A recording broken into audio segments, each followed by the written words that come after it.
का प्रधानमंत्री नरेंद्र मोदी और रूस के राष्ट्रपति व्लादिमीर पुतिन के बीच हुई द्विपक्षीय बैठक के बाद भारत रूस संबंधों के नए दौर की शुरुआत इसे माना जा रहा है। और इसी दौरान कूटनीति से लेकर कारोबार तक 16 बड़े समझौतों पर सहमति बनी है, लेकिन भारत रूस के बीच लड़ाकू विमानों या फिर बड़े रक्षा सौदों से जुड़ी कोई बड़ी डील का ऐलान नहीं किया गया है। जबकि व्लादिमीर पुतिन के दौरे से पहले यह उम्मीद की जा रही थी कि भारत और रूस के बीच कोई बड़ा रक्षा समझौता हो सकता है।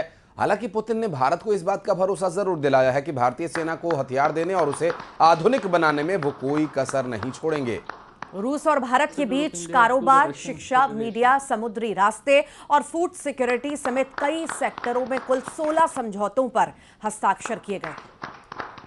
और इन सभी एमओयू के आदान प्रदान से जुड़ी जो तस्वीरें हैं हम आपको दिखा रहे हैं। एक तरफ भारत देश के प्रधानमंत्री नरेंद्र मोदी, दूसरी तरफ रूस के राष्ट्रपति व्लादिमीर पुतिन और उनके संबंधित विभागों के समकक्ष एमओयूज एक दूसरे को प्रदान करते हुए।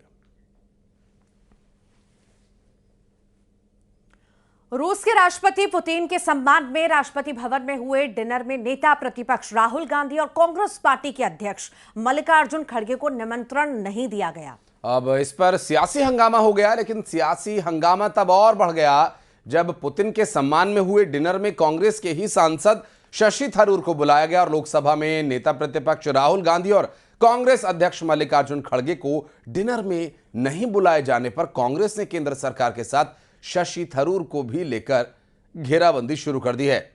एक रोज पहले ही राहुल गांधी ने आरोप लगाया था कि सरकार विदेश से आने वाले शीर्ष नेताओं से मिलने नहीं देती है और अब जब आमंत्रित नहीं किया गया तो उसके बाद सियासत और बयानबाजी का दौर भी शुरू हो चुका है।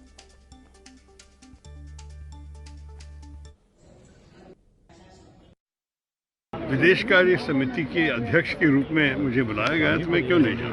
ये तो मैं हमारे फर्ज से जाता हूँ। लेकिन सर ये कहा जा रहा है कि राहुल गांधी एलओपी उनको नहीं बुलाया, मल्लिकार्जुन खड़गे को नहीं बुलाया, आपकी पार्टी नाराज है इस बारे में। ये मुझे मालूम नहीं। मेरे ख्याल में अच्छा होगा कि सबको बुलाया जाए इस विषय पे, लेकिन मुझे मालूम नहीं कि किस बुनियाद पे ये सब कर रहे हैं। ये तो मेरी जिम्मेदारी नहीं, ये जिनकी जिम्मेदारी उनसे पूछिए।